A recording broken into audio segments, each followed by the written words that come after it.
اعوذ باللہ من الشیطان الرجیم بسم اللہ الرحمن الرحیم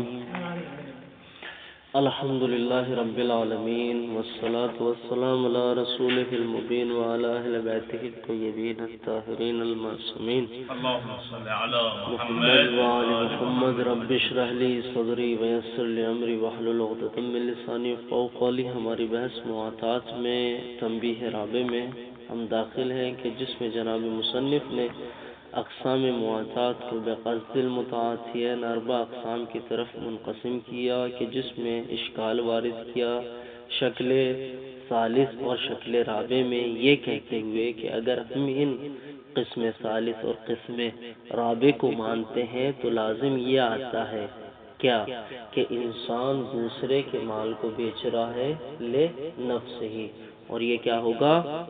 صحیح نہیں ہوگا۔ جہاں پہ انہوں نے کہا تھا فَإِذَا كَانَ بَيْعُ الْإِنسَانِ مَالُ غَيْرِهِ لِنَفْسِهِ غَيْرُ مَعْقُولٍ، یہ معقول نہیں ہے۔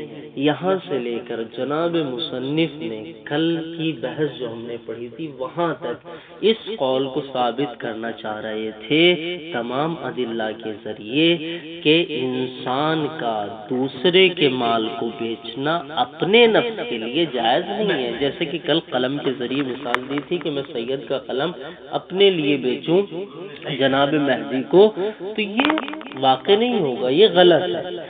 آج کی جو بحث ہماری واقع ہوگی یہ اس شے کے اوپر واقع ہوگی کہ جناب مصنف نے جتنے بھی ادلہ بیان کیے اب تک وہ اس بیع کے برخلاف تھے، یعنی دوسرے کے مال کو اپنے لیے بیچنا جائز نہیں ہے، یہ کہہ رہے تھے۔ آج اپنے اس قول سے کیا کر رہے ہیں؟ رجوع کر رہے ہیں، اور رجوع کرتے ہوئے اپنے اس قول کو منوانے کے لیے جو ادلہ پیش کر رہے ہیں وہ ادلہ قرآنی یا روایتی نہیں بلکہ اقوال علماء کو نقل کر رہے ہیں کہ کون کون سے علماء ایسے ہیں جنہوں نے یہ کہا ہے کہ انسان کا دوسرے کے مال کو بیچنا اپنے لیے صحیح قرار پاتا ہے، کیونکہ رجوع کر رہے ہیں، ٹھیک ہے نا، قرار پاتا ہے۔ یہی آج کی بحث ہے۔ اب کہہ رہے ہیں حاضہ سے مراد جناب مصنف کی ہے کہ جتنی بھی ادلہ میں نے آپ کے سامنے پیش کی یہ ساری کی ساری دلالت کر رہی ہے کہ دوسرے کے مال کو اپنے ذات کے لیے بیچنا جائز نہیں ہے۔ جتنی مثالیں میں نے دی ہیں وہ لے لیں اور جو مثال آپ بنا سکتے ہیں بنا لیں۔ ولیکن سے اب رجوع کر رہے ہیں دوسرے قول کی طرف، وہ کیا ہے کہ دوسرے کے مال کو اپنے لیے بیچنا کن صورتوں میں صحیح ہو سکتا ہے؟ وَلَٰكِنَّ الَّذِي يَظْهَرُ مِن جَمَاعَةٍ، لیکن جو چیز ظاہر ہوتی ہے ایک فقہا کی جماعت سے، منہم اس جماعت میں سے قطب الدین وہ شہید یعنی شہید اول، وہ کیا کہتے ہیں؟ وَلَٰكِنَّ الَّذِي يَظْهَرُ مِن جَمَاعَةٍ فِي بَابِ بَيْعِ الْغَاصِبِ، کہ جب انسان کسی کے مال کو غصب کرنے کے بعد اسے بیچے، مال غیر کو بیچے، تو یہ مال غیر کس کے لیے واقع ہوگا؟ یہ بیع کس کے لیے واقع ہوگی؟ کیا کہتے ہیں؟ انا تسلیط المشتری للبائع الغاصب علی الثمن والاذن فی اطلافہ یوجب جواز شراء الغاصب بہ۔ کہہ رہے ہیں کہ جب جناب سید یہ جانتے تھے کہ یہ قلم میرے پاس غصبی ہے، ٹھیک، اور میں ان کے پاس جا کے کہہ رہا ہوں بِئْتُ القلم بِألف دینار، انہوں نے ایک الف نکال کر مجھے دے دیا یہ جانتے ہوئے بھی کہ یہ غصب ہے، تو گویا ایک الف کے اوپر جو سید مجھے دے رہے ہیں یہ کیا تسلیط حاصل کروا رہے ہیں میرے لیے کہ میں اس الف میں جو چاہوں وہ انجام دے سکتا ہوں۔ اب جو اس الف کے ذریعے میں کوئی بھی چیز خریدتا ہوں، میں اندومی خریدتا ہوں، لحم خریدتا ہوں، علبہ ٹماٹر خریدتا ہوں، کوئی بھی چیز میں خریدوں، وہ کیا کہہ رہے ہیں کہ اس خریدنے میں اس الف کے ذریعے جو بھی چیز میں خریدوں گا اس میں مالک کی اجازت کی ضرورت نہیں پڑے گی۔ کیوں؟ اس لیے کہ مشتری نے یعنی سماعت سید نے بذات خود مجھے اس چیز کے اوپر تسلیط حاصل کروائی ہے۔ اب دیکھ لیتے عبارت، انا تسلیط المشتری، مشتری کا تسلط حاصل کروانا یعنی سید کا تسلیط دے دینا، للبائع الغاصب، ایسا باعث جو کہ غاصب تھا السمن، سمن کے اوپر، میں نے قلم بیچا سید کو، یہ قلم میں غصبی بیچ رہا تھا اور سید نے ایک الف اس کے بدلے میں مجھے دیا تو تسلیت کروائی، ٹھیک ہے نا؟ تسلیت کروانے کا مطلب کیا ہے ایک الف دینے کا؟ والاذن فی اطلافہ، کہ یہ اذن دے رہے کہ میں اس الف کو جو چاہوں کروں، طلب کرنا چاہوں طلب کروں۔ یہ تسلیت کروانا سبب کس چیز کا بنتا ہے؟ یوجب، یہ سبب بن رہا ہے جواز شراء الغاصب بہی، یعنی بالثمن، یعنی بالالف، ٹھیک ہے نا؟ یہ سبب بن رہا ہے کہ غاصب خرید سکتا ہے اور اس کا خریدنا جائز ہے اس چیز کے ذریعے، شیئن، جو بھی چیز خریدنا چاہے، اندومی خریدنا چاہے، لحم خریدنا چاہے، جی خریدنا چاہے۔ اچھا، جب انہوں نے تسلیت کروا دی اور یہ اطلاق کا حق دے رہے ہیں اور یہ سبب بن رہا ہے کہ میں جو چاہوں وہ خریدوں، وَأَنَّهُ، اور کیا بتلانا چاہ رہے ہیں؟ یملک الثمن بدفعہ، کہ جب جناب سید نے ایک الف میری طرف دفع کیا تھا گویا یہ اس الف کی تملیک کروا رہے تھے مجھے۔ انہو یعنی ان المشتری یملک الثمن بدفع الثمن الی البائع الغاصب، پوری کی پوری عبارت ایسے بنے گی، ٹھیک ہے نا؟ وَأَنَّ الْمُشْتَرِي يُمَلِّكُ الثَّمَنَ بِدَفْعِ الثَّمَنِ إِلَى الْبَائِعِ الْغَاصِبِ، کہ جب وہ ثمن کو ایک الف کو دفع کر رہے ہیں ایسے بائع کی طرف جو کہ غاصب ہے، وہ اس کی تملیک کرا رہے ہیں۔ اچھا، جب اتنی بات آپ کے اوپر واضح ہو گئی تو اب نتیجہ کیا نکلے گا؟ فلیسا سے نتیجہ دے رہے ہیں، فلیس للمالک، یہاں پر مالک کے لیے کوئی حق نہیں ہے کس چیز کا؟ اجازت و حاضر شراء، کہ اس الف کے ذریعے جو میں لحم خرید رہا تھا، اندومی خرید رہا تھا، مالک کا کوئی بھی حق باقی نہیں رہتا کہ وہ اس لحم خریدنے کے لیے، اندومی خریدنے کے لیے کوئی اجازت صادر کرے۔ کیوں؟ اس لیے کہ یہ الف جو جناب سید نے مجھے دیا ہے انہوں نے تملیک کروائی ہے مجھے، جبکہ یہ جانتے تھے کہ میں اس قلم کا غاصب ہوں، ٹھیک ہے نا؟ تو کون سی عین کے ذریعے یہ بیع و شراء ہو رہی تھی؟ کون سی عین کے ذریعے؟ بیع غاصب والی نہیں، جو شے مغصوب تھی وہ تو پہلے ہی میں نے سید کو دے دی، قلم، ٹھیک ہے نا؟ جانتے ہوئے سید نے خرید لیا، اب جو ایک الف انہوں نے مجھے دیا تھا اس کے ذریعے جو میں خرید و فروش کر رہا تھا، کہہ رہے اس الف کے ذریعے جو بھی چیز خریدے گا وہ گویا اس کی ملکیت میں واقع ہوگی، یعنی یہ بیع صحیح واقع ہوگی اور اجازت مالک کی ضرورت نہیں ہوگی، ٹھیک؟ اچھا، یہ پہلا وَلَٰكِنَّ الَّذِي يَظْهَرُ مِن جَمَاعَةٍ، یہ پہلا استظہار تھا، ٹھیک ہے نا؟ جناب مصنف کی طرف سے اس قول کو ثابت کرنے کے لیے کہ دوسرے کے مال کو اپنے لیے بیچا جا سکتا ہے۔ وَيَظْهَرُ أَيْضًا، دوسرا استظہار یہاں سے شروع کر رہے ہیں، مِن مَحْكِيَ الْمُخْتَلَف، کتاب مختلف سے جو حکایت کی گئی ہے، کیا؟ حیث استظہرا من کلامہ، کہ ظہور نکالا گیا ہے ان کے کلام سے، فیما لو اشترا جاریتن، کہ جب انسان خریدے جاریہ کس چیز کے ذریعے؟ بعین مغصوبۃ، عین مغصوبہ کے ذریعے، ٹھیک ہے نا؟ ان لہو وطء الجاریۃ، کہ خریدنے والے کے لیے حق ہے جاریہ کے ساتھ وطی کرنے کا۔ اب تک کیا کہہ رہے تھے ہم؟ کہ وہ جاریہ کے ساتھ وطی نہیں کر سکتا صورت ثالث اور رابع میں، کیوں؟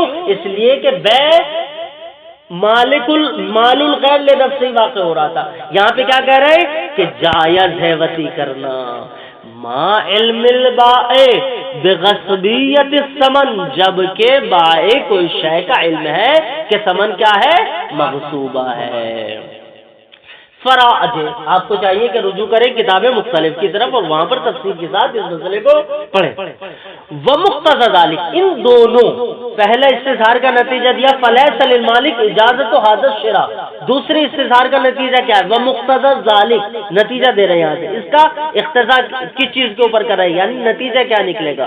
نتیجہ یہ نکلے گا ان یکون تسلیط الشخص لغیرہ علی مالہ، کہ انسان کا دوسرے کو تسلط حاصل کروانا اپنے مال کے اوپر، وَإِن لَّمْ يَكُنْ عَلَى وَجْهِ الْمِلْكِيَّہ، اگرچہ یہ تسلط وجہ ملکیت پر نہ ہو، یعنی کیا ہو، وجہ اباحت پر ہی کیوں نہ ہو، ٹھیک ہے نا، اس کا مفہوم التزامی یہ نکل رہا ہے۔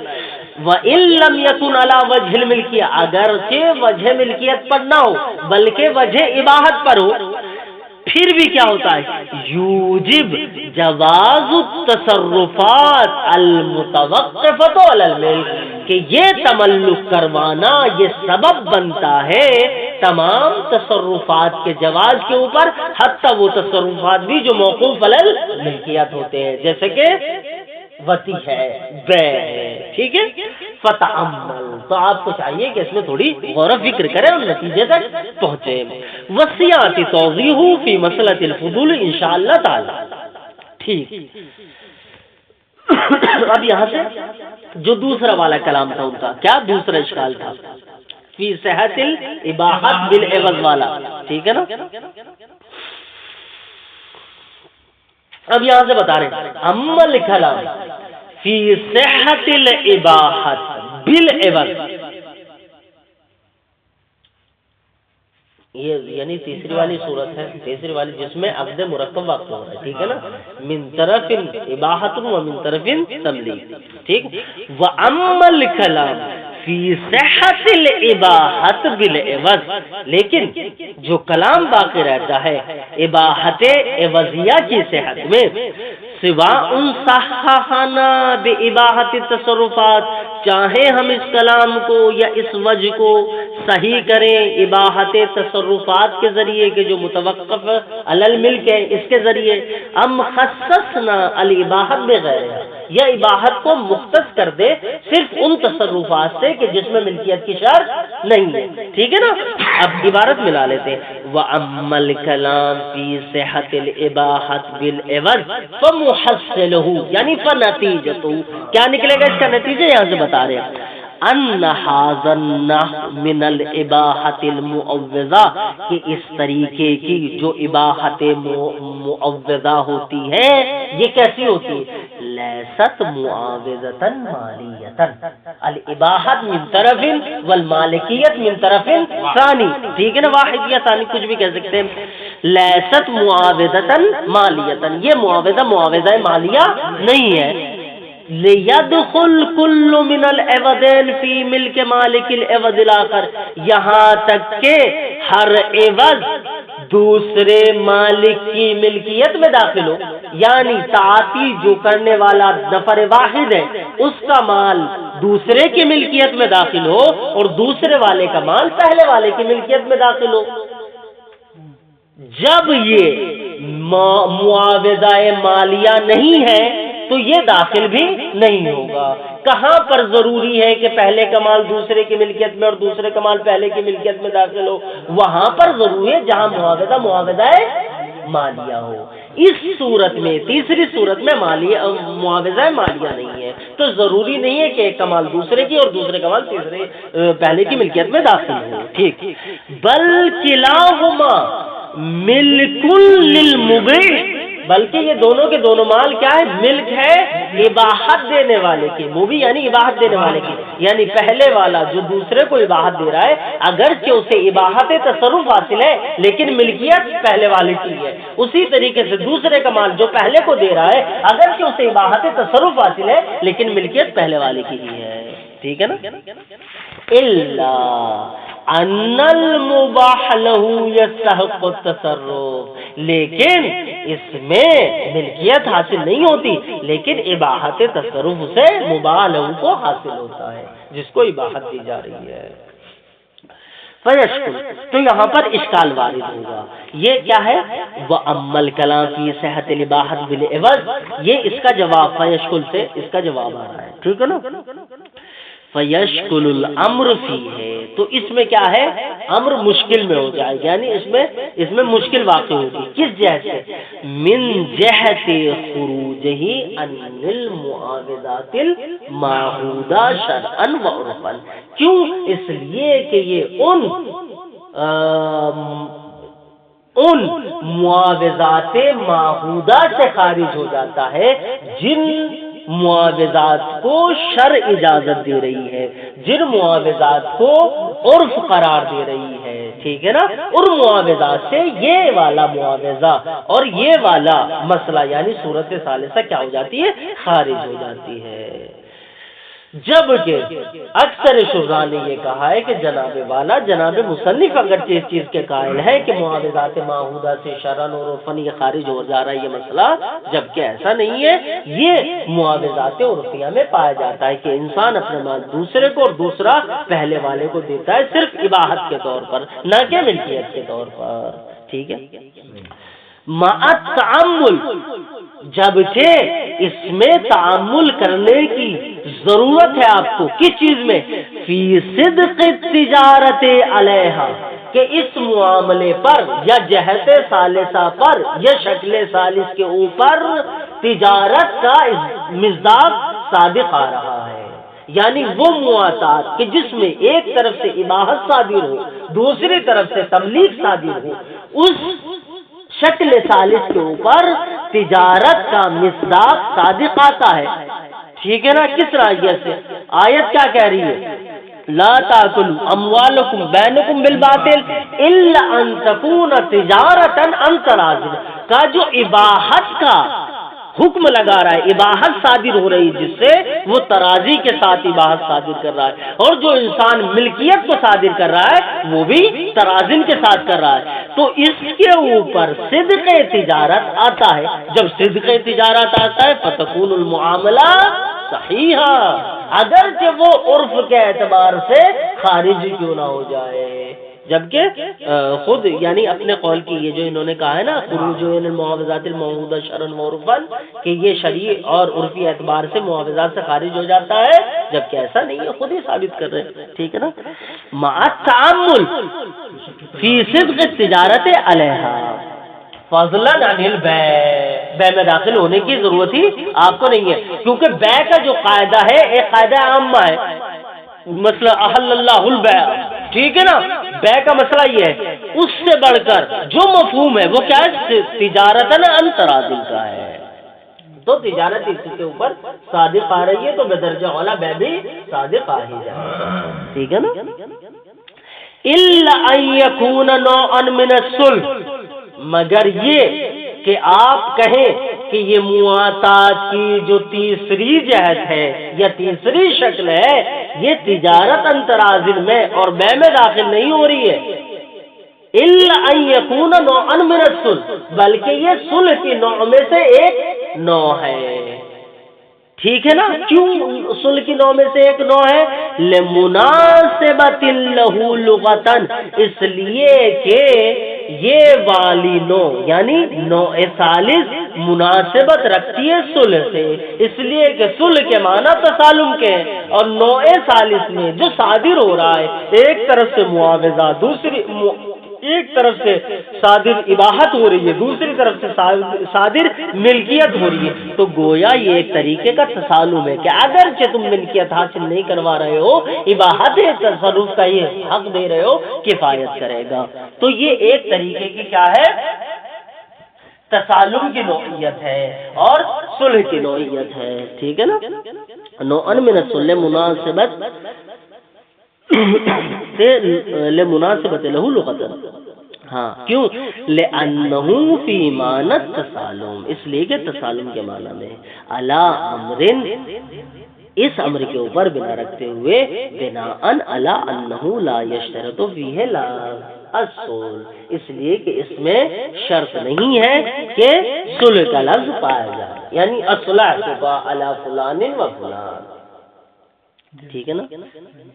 کما یستفاد من بعض الاخبار، جیسا کہ اسی چیز کا استفادہ حاصل ہوتا ہے بعض اخبار سے، الدالۃ علی صحتہ، یعنی صحت الصلح، جو دلالت کرتی ہے صلح کی صحت کے اوپر، بقول المتصالحین، کہ جب متصالحین یہ کہے لک ما عندک ولی ما عندی، اس میں لفظ صلح نہیں پایا جا رہا ہے، یعنی صالحتک علی ما عندک و علی ما عندی، لفظ نہیں پایا جاتا لیکن پھر بھی صحیح ہے، ٹھیک ہے نا۔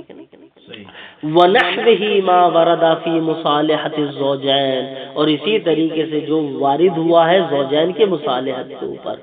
وَلَوْ كَانَتْ مُعَامَلَةً مُسْتَقِلَّةً، اگرچہ یہ مصالحہ زوجیہ کیا ہے، یا بلکہ مصالحہ زوجیہ کی تو بات ختم کریں.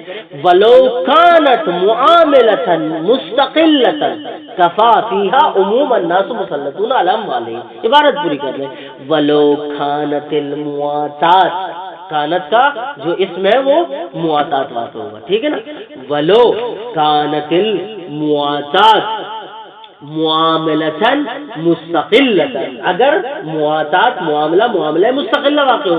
کفا فیہا، تو اس مواتات کے اس بات کے لیے اور صحیح قرار پانے کے لیے کفایت کرے گی کیا چیز؟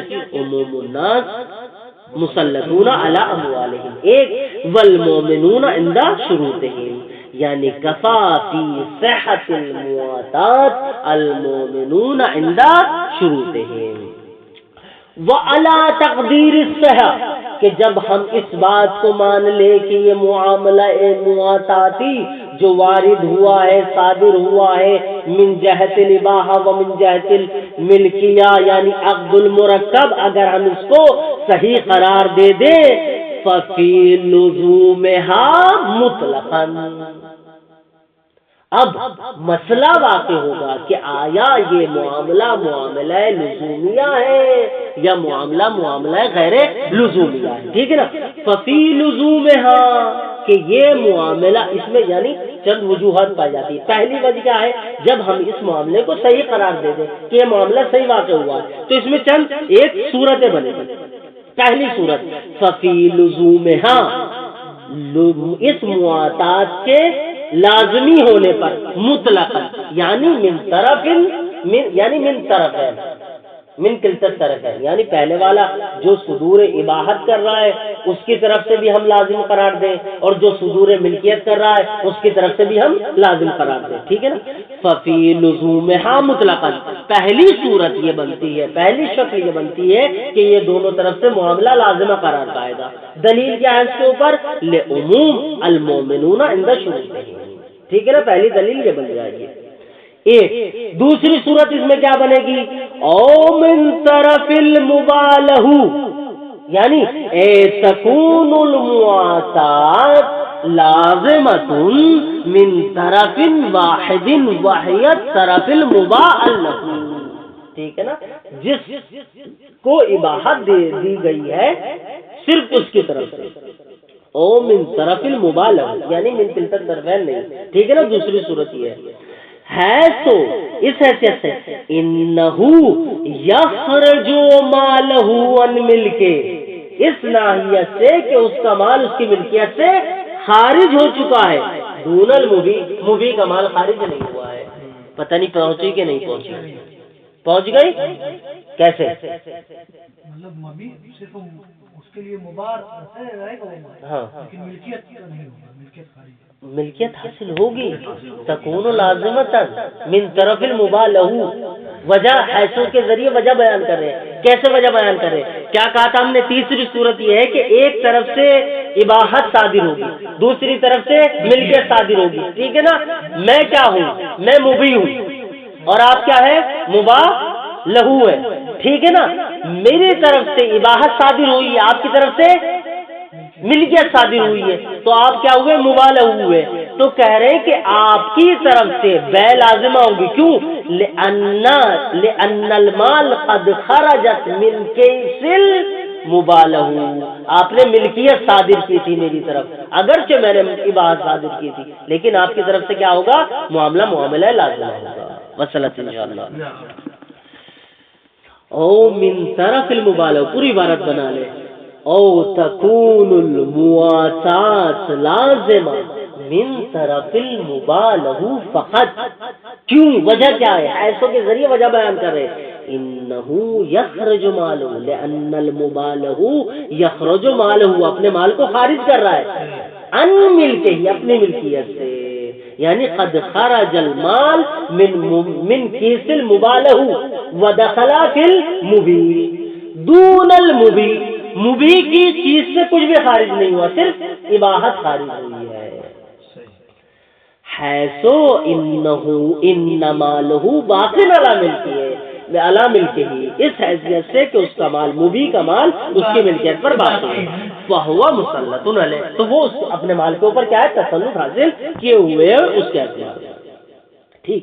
تیسری جو صورت اس میں بنے گی کیا، او جوازہا مطلقا، یعنی تکون المعاملہ جائزتاً من کلتا الطرفین، من طرف المبالغ والمبی، ٹھیک ہے، دونوں طرف سے جائزہ ہوگا. یعنی کل ما ترید ان ترجع فترجع، جب آپ رجوع کرنا چاہتے ہیں رجوع کر لیں. وجوہ کا یہ تین وجہ ہم نے بیان کی ہے، وجوہ سے مراد یہی تینوں وجہ ہے. اقواہا، ان وجہوں میں جو قوی تر وجہ اول ہے، پہلی ہے لازمتاً من کلتا الطرفین، ہاں مطلقاً آسنتم. ثم اوسطها، پھر جو دوسری جو اس سے بہتر ہے، یعنی اس سے بہتر نہیں، جو اس سے نیچے کم درجے کی بہتر ہے وہ اوسط ہے، یعنی دوسری. او من طرف المبالغہ فقط، ٹھیک ہے نا. حکم الاباحت بازاء الاباحت، اما حکم الاباحت بالاباحت فالاشکال فیہ ایضاً، اس میں بھی اشکال وارد ہوگا. یظہر مما ذکرنا فی سابقتن، یہ وہی ہے کہ جو ہم نے پہلے ظاہر کیا ہے. سابقتن یہ جو انہوں نے یہاں کہا تھا وَأَمَّا الْكَلَامُ فِي صِحَةِ الْإِبَاحَةِ بِالْعِوَضِ فَمُحَصِّلُهُ، یعنی پہلی صفحے پہ نیچے فَمُحَصِّلُهُ أَنَّ هَذَا النَّوْعَ مِنَ الْإِبَاحَةِ الْمُعَوَّضَةِ لَيْسَتْ مُعَاوِضَةً مالیتاً، یہی والا اشکال اس کے اوپر اور حل وارد ہوگا. والاقوى فیہا ایضاً، اس میں بھی اقوى کیا ہے الصحۃ واللزوم، کہ آپ اس میں صحت کو جاری کریں گے ان هذه المعاملہ صحیحۃ ولازمۃ، جیسا کہ ہم نے اس والے سے پہلے والے میں. کیوں؟ لعموم الناس مسلطون علی اموالهم، اور الجواز یا جواز کے قائل ہوں گے من الطرف، دونوں طرف سے. کیوں؟ لاطالۃ التسلط، یہ صادر کرتے ہوئے ان کل مالک مسلط علی اموالہ، کہ ہر مالک اپنے مال کے اوپر مسلط ہے. فلا یجوز التملیک بدون اذن، بس آپ کے لیے اجازت نہیں کہ آپ اس کی ملکیت حاصل کر سکیں بغیر اس کے